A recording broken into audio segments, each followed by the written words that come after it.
Proverbs 5:19. Let her be like the loving hind, a pleasant roe. Let her breast satisfy you at all times. Be ravished always with her love. You know, one of the greatest things in life is love. God showed us his love on a cross. As Christians, we're to show each other love. One of these sacred loves is love between a husband and a wife. Something special. And true marriage only works. Marriage only truly works when the Lord's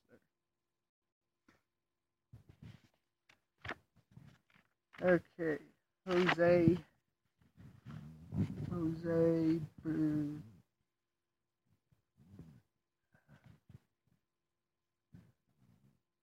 No, not Jose. I'm sorry.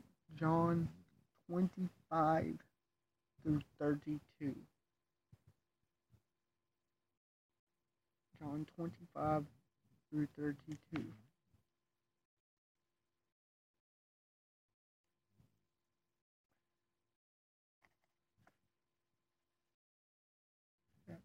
John 25 through 32. Here we go.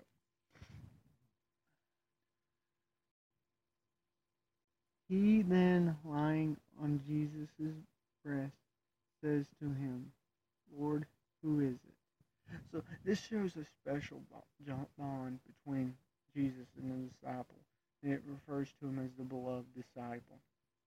And that special connection makes the disciples think, okay, he'll answer him, which Jesus does. But none of the rest of them asked Jesus. Jesus could have answered any of them if they asked. It just so happened this one asked, so he received the answer. Doesn't necessarily show special favoritism there, but it does show Jesus loved him, because it says Jesus, the one whom Jesus loved. So there was a special connection of love. We as Christians are all become the beloved disciples, because Christ loves all. Okay, verse 26. Jesus answered, He it is to whom I shall give a morsel when I have dipped it. And when he had dipped the morsel, he gave it to Judas Iscariot, the son of Simon. So he shows who it is. The time's coming soon. They weren't going to be able to stop Judas. They wouldn't see Judas again till he betrayed Jesus. So they weren't going to be able to stop him. If Jesus would have told them earlier, they probably would have tried to prevent it. Immediately after this, we see in the text that Jesus tells him, go do what you're going to do. Because they weren't going to stop God's plan.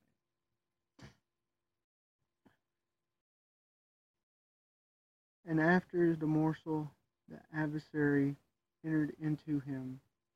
Then said Jesus to him, that you do quickly. So Jesus in himself kind of allows the devil to enter him. Jesus has power over demons. Jesus truly has power over the devil. Jesus calls somewhat maybe the devil to go into him. The devil was part of God's plan. Whether the devil's rebellion, God foresaw the devil's rebellion and used it to do his plan, to do his will.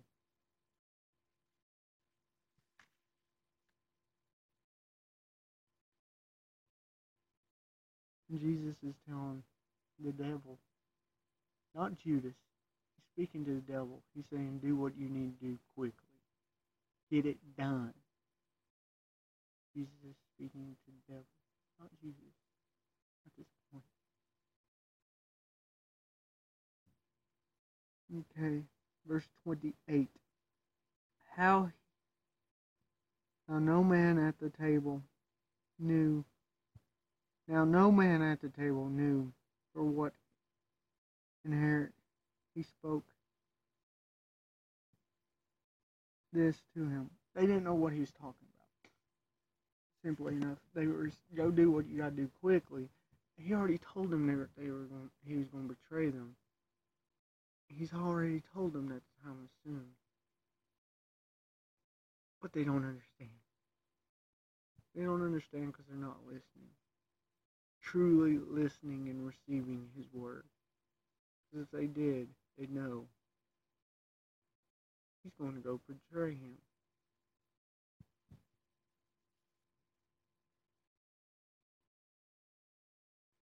Verse 28. Verse 29, I'm sorry.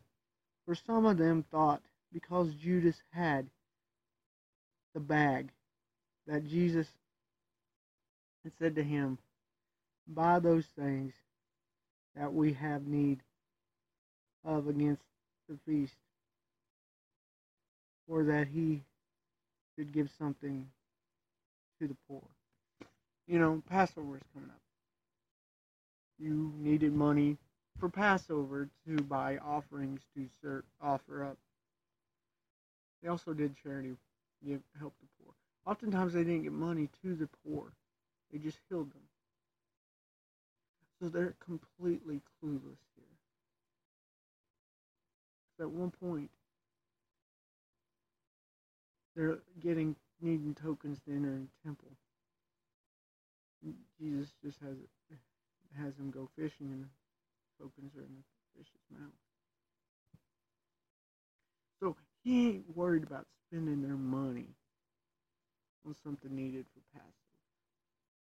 He knows the Lord's provide.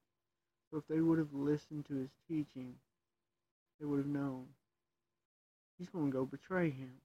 But they didn't. Oftentimes we don't know what the Lord has because we don't listen, and then we jump to our own conclusions, causing a bigger mess. Verse 30.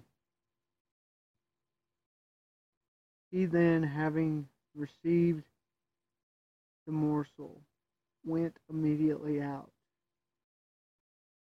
and it was night. So he does this at night. Jesus arrested at night. This is against Roman law, against Jewish law, but is taken care of at night. Satan works in the darkness. God reveals himself through the light. Verse 31. Therefore, when he was gone out, Jesus said, now is the Son of Man glorified, and God is glorified in him. He's referring to the fact that he's about to die. Christ's glory was in his death and resurrection. God's plan was filled in Christ's death and resurrection. Verse 32. If God be glorified in him, God shall also glorify him in himself, and shall immediately glorify him. You know, God is glory. And through Christ, we receive a glory as well. We become his. We become righteous. We become pure. By him, we can receive